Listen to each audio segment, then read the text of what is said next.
అందరూ బాగున్నారా? So preparing hard.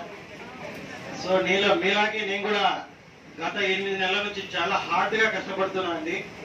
ఎందుకంటే ఈసారి శాసన మండలి ఎన్నికలు జరగబోతున్నాయి. ఈ పట్టభద్రులకు సంబంధించినటువంటి వాణిని శాసన మండలిలో వినిపించాలనేటువంటి గొప్ప దృక్పథంతో సమస్యలను వినిపించడమే కాదు, ఆ సమస్యలను మళ్ళీ పరిష్కరించే దిశగా కూడా తీసుకొని వెళ్ళాలి అనేటువంటి భావనతో ఈరోజు 15 సంవత్సరాలుగా లక్షలాది మంది యువత ఈరోజు నా వెంట నడిచారు. రక్తదాన ఉద్యమంలో భాగస్వాములు అయ్యారు. ఎవరి కోసము ఎందుకోసము అని అడగకుండానే చెప్పిన వెంటనే వారి శరీరంలో ప్రవహించేటువంటి విలువైన రక్తాన్ని దానం చేసి ఈరోజు లక్షల మంది రోగులను బతికించారండి. వాళ్ళందరూ కూడా ఈ సమాజంలో భాగమే కాబట్టి వాళ్ళందరి రుణం కూడా నేను తీర్చుకోవాలి. కాబట్టి ఈరోజు వారి రుణం నేను తీర్చుకోవాలంటే ఈ సమాజానికి మేలు చేసేటువంటి పని నేను చేస్తే గనా ఆ సమాజంలో వాళ్ళు కూడా భాగస్వాములు కాబట్టి ఆ మేలు వాళ్ళకు కూడా జరుగుతుంది. కాబట్టి సో వారందరికీ కూడా మేలు చేసేటువంటి స్థాయిలో మనం ఉండాలి అనేటువంటి ఒకే ఒక ఉద్దేశంతో 15 సంవత్సరాలు రక్తదాన ఉద్యమం అనంతరం ఈసారి శాసన మండలి ఎన్నికల్లో పోటీ చేయబోతున్నాను. సో దయచేసి మీరందరూ కూడా నాకు అవకాశం కల్పించాలని కూడా రిక్వెస్ట్ చేస్తూ ఉన్నాను.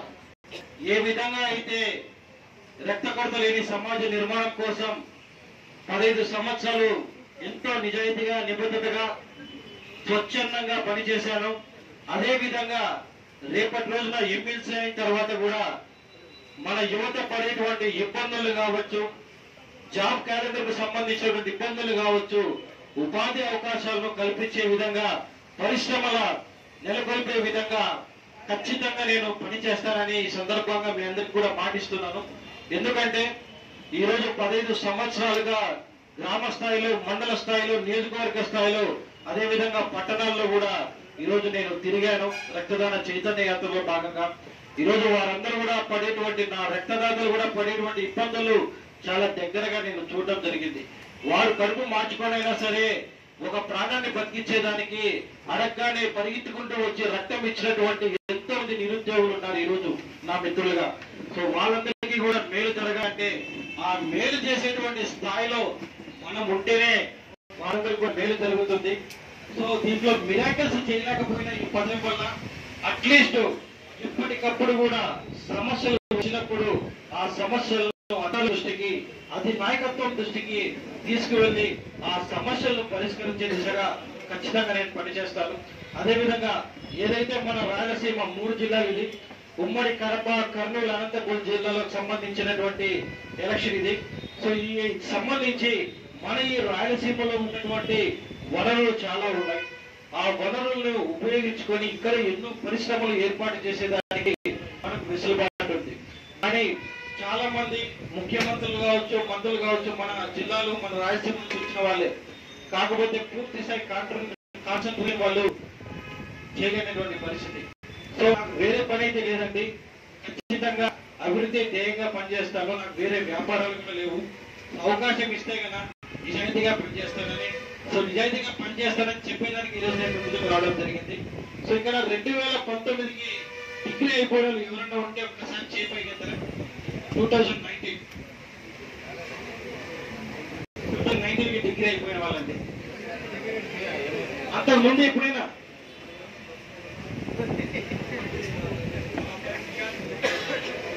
సో 2019 సంవత్సరం అంటే ఈ గ్రాడ్యుయేట్ ఓటింగ్ లో పాల్గొనాలంటే కన్నా 2019కి డిగ్రీ అయిపోయి ఉండాలండి, ఎనీ డిగ్రీ. సో వారందరూ కూడా ఓటు నమోదు చేసుకో ఉండాలి. సో దయచేసి ఇప్పుడు మాకు ఎన్రోల్మెంట్ ఇంకా జరుగుతూనే ఉందండి. ఎవరైనా సరే ఓటు నమోదు చేసుకోకపోతే దయచేసి వాళ్ళు ఓటు నమోదు చేసుకోవాలి బాధ్యతగా. ఎందుకంటే మీరు నాకు ఓటు వేయాలన్నా లేదా మీకు నచ్చిన వ్యక్తికి ఓటు వేయాలంటే ముందు ఓటు హక్కు అనేది ఉండాలి. ఇది మామూలు జనరల్ ఓటింగ్ లా కాదండి. ప్రతి ఒక్కరు కూడా degree, provision, Aadhaar card, vote నమోదు చేసుకోవాలి. నమోదు చేసుకుంటే ఓటు హక్కు అనేది వస్తుంది. రేపటి రోజున మాటలో జరగబోతున్నాయి కాబట్టి మాట మార్చిలో జరగబోయేటువంటి ఎన్నికల్లో మీరందరూ పార్టిసిపేట్ చేసి ఓటు వేసి మీకు ఒక ప్రతినిధిగా ఎన్నుకోవాలంటే ఒక వ్యక్తిని. సో దయచేసి మీ అందరికి కూడా ఓటు హక్కు ఉండాల్సినటువంటి అవసరం ఉందనేసి ఈ సందర్భంగా తెలియజేసుకుంటూ, ఎవరైనా ఇంకా ఎన్రోల్ చేసుకోలేకపోతే దయచేసి ఎన్రోల్ చేసుకోండి. దాంట్లో మీకు ఇచ్చినటువంటి కరపత్రంలో నా ఫోన్ నెంబర్ కూడా ఉంది. అదేవిధంగా గత 10 సంవత్సరాలుగా నేను చేసినటువంటి సేవలు కూడా దాంట్లో క్లుప్తంగా మెన్షన్ చేశాము. ఈరోజు నేను కొత్తగా రాజకీయాలకు వచ్చి సేవ చేస్తానని చెప్పడం లేదమ్మా. 15 సంవత్సరాలుగా సేవ చేసిన అనంతరం కేవలం ఆ సేవలను విస్తరించేందుకు మాత్రమే ఈరోజు శాసన మండలి ఎన్నికలు అంటే పెద్దల సభకు పోటీ చేయబోతున్నా. సో దయచేసి ఈ యొక్క విషయాన్ని మీరందరూ కూడా పెట్టుకోండి. అదేవిధంగా ప్రాణం విలువ తెలిసిన వాడిని ఏ ప్రాణి కూడా ఇబ్బంది పడకుండా చూసుకునే బాధ్యత నాది. 25 సార్లు రక్తదానం చేశాను. కొన్ని లక్షలాది మంది చేత రక్తదానం చేసి లక్షల ప్రాణాలు కాపాడిన వ్యక్తి కాబట్టి బాధ్యతగా చేస్తాను. మీ అందరికీ కూడా భరోసా ఇస్తున్నాను. సో దయచేసి శాసన మండలి ఎన్నికల్లో నాకు మొదటి ప్రాధాన్యత ఓటు వేసి ప్రతి ఒక్కరిని శిరస్సు వంచి ప్రార్థిస్తున్నాను. ప్లీజ్ సపోర్ట్ చేయండి. ఈ 3 జిల్లాలు ఉమ్మడి కర్నూలు, అనంతపురం, ఇక్కడ ఎవరైనా సరే మీ మిత్రులు ఉన్నా, మీ స్టూడెంట్స్ ఉన్నా, బంధువులు ఉన్నా, గ్రాడ్యుయేట్స్ ఉన్నా, వాళ్ళందరికీ కూడా ఈ యొక్క చేయండి. ఇది preferential voting. So first vote, second vote, third vote అని నిలబడుకున్న వ్యక్తులందరికీ వేయచ్చు. సో నాకు మొదటి ప్రాధాన్యత అవకాశం కల్పించాలని కూడా కోరుతున్నాను. ఏమైనా మీకున్నాయో చెప్పాల్సినవి ఏమైనా ఉన్నాయి నోట్ చేసుకునే దానికి ఎనీ ఇష్యూస్?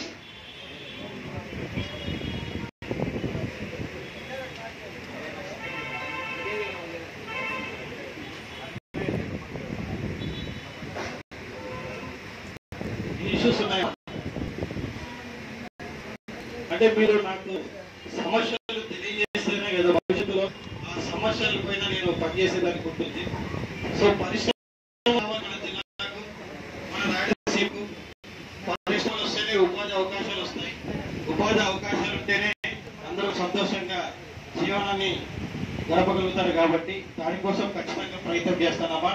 అదేవిధంగా మనకున్నటువంటి రాయలసీమలో ఉన్నటువంటి యూనివర్సిటీని పేటెంట్ రైట్స్ సంపాదించుకునేటువంటి విధంగా తయారు చేసేటువంటి విధంగా పనిచేస్తాను.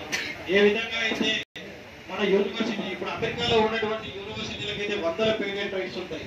అంటే ఇక్కడ ఉన్నటువంటి రీసెర్చ్ స్టూడెంట్స్ కి వాళ్ళకు ఫండింగ్ లేకపోవడము, వాళ్ళకి కావాల్సినటువంటి ఎక్విప్మెంట్ అందుబాటులో లేకపోవడం వల్ల వాళ్ళు సైంటిస్టులు అంటారు కదా, వాళ్ళు ముందుకు పోలేనటువంటి పరిస్థితి. సో అటువంటి వారందరికీ కూడా భవిష్యత్తులో నా సహాయ సహకారాలు అందిస్తాను. ప్రభుత్వం నుంచి ఏవైతే కావాలో ఆ రీసెర్చ్ సంబంధించి అన్ని కూడా తీసుకొని వచ్చే ప్రయత్నం చేస్తాను. మన ప్రపంచమంతా కూడా గురించే విధంగా మన యూనివర్సిటీల అభివృద్ధికి నా వంతుగా కృషి చేస్తాను. ముఖ్యంగా వ్యవస్థ పైన దృష్టి కేంద్రీకరిస్తాం. సాంకేతికతను ఏ విధంగా దాంట్లో ఇంప్లిమెంట్ చేయాలి అనే విధంగా దాని గురించి ఆలోచించి, ఎందుకంటే చాలా మంది చదువుకున్న యువత కూడా వ్యవసాయం పట్ల మక్కువ చూపిస్తూ ఉన్నారు. సో సాంకేతికతను దానికి జోడిస్తే కన్నా అద్భుతమైనటువంటి మనము లాభాలు కూడా మనం పొందవచ్చు. దానికి సంబంధించి కూడా బాగా పనిచేస్తాను. అదేవిధంగా ముఖ్యంగా నా హోమ్ డిపార్ట్మెంట్ వైద్య వ్యవస్థ పైన బాగా పనిచేస్తాను.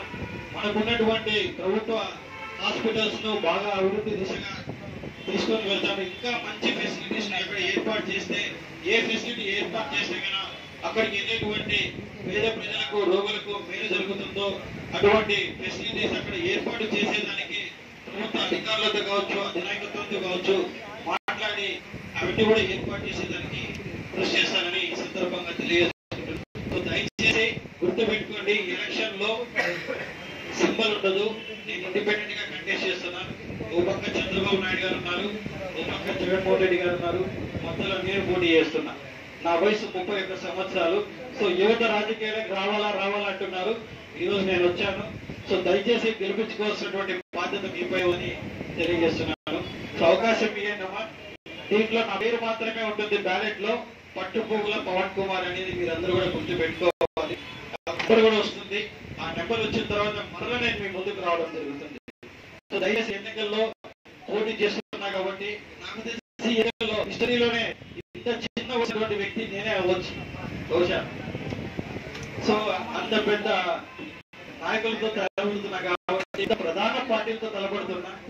సో నన్ను దయచేసి మీరు అందరూ కూడా ఇంకా ముందుకు తీసుకొని పోవాలని, నాకు అండగా ఉండాలని కోరుకుంటూ, నాకు ఈ అవకాశం ఇచ్చినటువంటి యాజమాన్యానికి, ఎదురుగా విన్నటువంటి మీ అందరికీ కూడా ధన్యవాదాలు తెలియజేసుకుంటూ సెలవు తీసుకుంటున్నాను. జై హింద్. Thank you.